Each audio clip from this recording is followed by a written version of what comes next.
Esta mañana uno de los sobrevivientes se armó de valor y frente a reporteros contó el horror que vivió frente al pistolero tratando de salvar la vida de su sobrino Javier Rodríguez, de 15 años de edad. Eso pues dije, vente, y nos escuchó el que disparó, se acercó y pasó eso.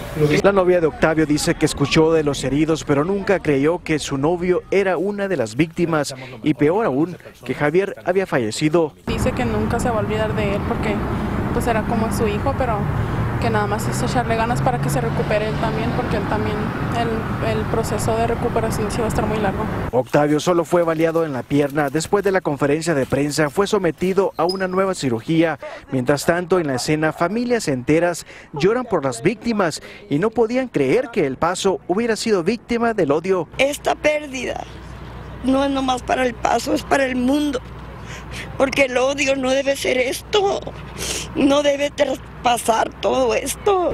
Desconocidos llegaban a dejar ofrendas florales y otros se arrodillaban en la calle para orar por los fallecidos. Mientras tanto, el FBI les dijo a los dueños de los vehículos que desde hoy pueden recuperarlos de la escena.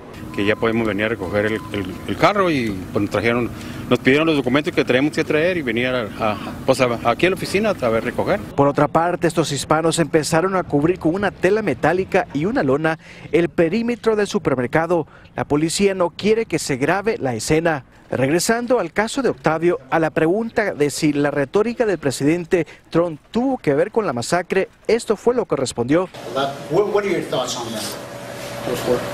Poco a poco las cosas están cambiando en la escena. Los negocios ya abrieron y las familias están acudiendo a estos negocios como lo hacían en el pasado. Y dice que el miedo no los va a vencer. En El Paso, Texas, Oscar Gómez, Univisión.